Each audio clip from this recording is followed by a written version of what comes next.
So this is how we approach this wonderful place called Dewsbury, which is only a few miles down the road from here. A beautiful town, right in the heart of England. Huge heritage, architectural heritage. It's actually a very beautiful place, but also economically very suffering. And this is why this vision is being drawn up. So all these very beautiful buildings are actually starting empty, some of them. And this is the reason why there's a need to do something.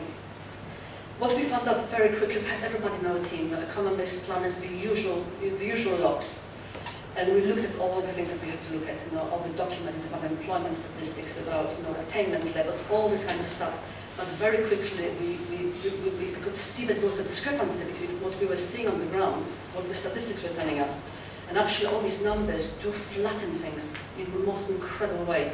I know again that Jonas is trying to make it less flat because there's so much information behind it, but every time you try to decrease something into a number, a bubble, you take out everything that actually has a meaning and a value. So we gave ourselves permission with James's and his colleagues' permission to question some of the statistics and look at other ways of understanding. The other thing that we were very sensitive to in this regeneration strategy is the default processes. We all default all the time, not only to how everything is done, but also to what we actually have been taught ourselves. We have to unlearn some of our habits. And one of the key defaults is that this leakage of initiative. That something happens over here, and then the funding runs out, and then everybody forgets about it, and then 2 years later somebody invents the same process again, but in a different department. There are so many leakages in what we are doing, and it's no point in any regeneration strategy unless we start plugging those leakages first. There's also default economic fixes, which is what we found was our Dewsbury's at the moment in some ways. It's got this wonderful independent retail market, which is part of it. It's a beautiful arcades. But out there's an opinion that modern retail cannot happen in those kind of old-fashioned shops. So instead of building on this wonderful heritage, this is what happened in the 80s and the 90s. Very large retailers were invited in by having huge sheds developed just on the edge of, within the town centre in fact. And this of course has taken some of the trade away from the centre. There's also a huge issue of social cohesion because Dewsbury is a city of a town of many ethnicities, but mainly Asian and white. And although when you talk to young people, there's always this mention, young people are amazing, children, not young people, children are amazing because they all want this kind of life of social equality and understanding. But what happens with the adults that we sit in the cafes in this case, looking at the world that used to be familiar, used to be theirs, and what we see is influx of new people coming in, and they don't understand each other. It's so simple. So many of our conflicts come from the fact that we do not understand each other, and it takes extreme effort and long time to actually for this to break down. So when we default, a lot of people default to the simplest answer. If we only got rid of the newcomers, things would be wonderful again. And this is a very powerful thing that one has to tackle in regeneration. So as we came in, this is one of the first meetings of the client and the consultants.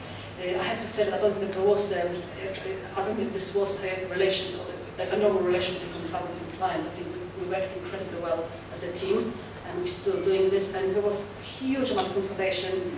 You're all familiar with those kind of images, huge focus groups, discussions on the street, off the street. And out of this arose this vision, which we'll talk about much more tomorrow. And the vision is very simple, tapping into the capacity of its people to build Dewsbury's economy as a thriving market town, as simple as we can make it, but also there's a Gandhi quote in there, be the change you want to see in the world.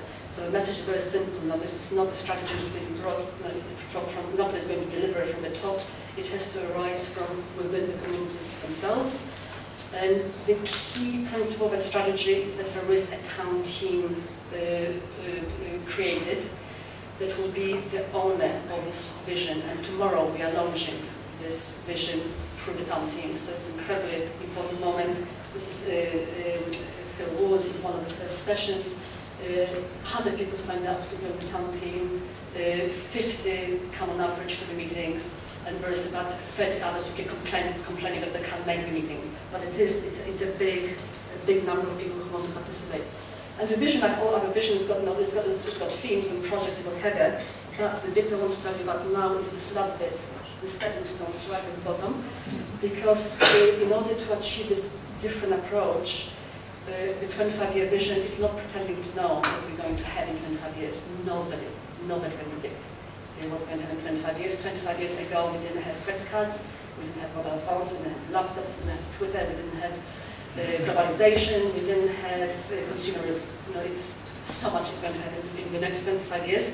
So we have developed with through consultation and with the client the concept of stepping stones, which are basically small, temporary, cheap, and manageable projects which can deliver straight away. And these are some examples from all the world that everything we've done, which I can explain. Have not done these are big projects. If Lynn was here, she would have talked about it. She will also be sorry not to have met her, but she couldn't make it. This is New York. Overnight, the mayor of New York decided to take the cheapest paint and repaint the streets without any permission, any consultation. He just did it. It was a summer project and completely transformed the way what streets are used. So this is the power of temporary urbanism and also of testing things. So rather than saying that we know all the answers, we can actually test things bit by bit. And already, I know I have no time, so I'll go to the bits that I really want to tell you about. What happened as we started developing these stepping stones, before we finish the strategy, we started realizing actually we can start doing this while we're writing the report. This doesn't have to wait for the report to be published to start happening, because there was so much energy, so much talent, so much commitment within the community to those ideas that we started doing those projects during the research.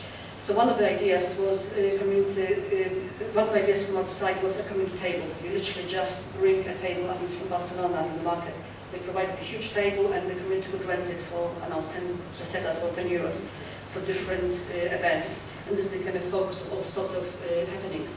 And a similar idea was instigated here in Dewsbury, trying to bring the sewing skill, the women who are usually doing amazing things behind closed doors, like sewing and mending and creating garments, actually out into the public space. And this only happened for one day. And other ideas were about community and enterprise, in this case a supermarket, again for one day only. A number of people from Dewsbury created an extraordinary event where they done up that dairy shop and created a bakery and a bicycle shop. And this whole idea of actually you can start putting things together in a very different way. Till this day, people are asking what happened to that shop, and tonight we'll be eating there. There's another event in there. Also, we've seen ping pong. Ping pong seems to have become the biggest thing ever. But why not in Dewsbury? And again, one of the temporary projects, kind of stepping stones, was seeing what will happen if we introduce a new activity into the city centre, into the town centre, and we had directed the sports centre to create for a couple of days events around sport activity, and people just came in and joined in and yeah, there's another one here. I don't know what happened here, but it was slightly mixed up. And then the last event was also in the market, where the market was transformed into a candlelit dinner, and about 80 people came and ate fish and chips and drank some tea. It was a magical event. I don't know if you know Babette's Feast, this wonderful thing that comes from being part of something extraordinary, something to do with conviviality and sharing a moment. It was so extraordinary that all the councillors, who I have not seen before, coming together in this way, actually asked to be photographed together, and including local people. It was a joint event, and nobody really quite wanted to leave. It lasted about 2 hours longer than we ever intended.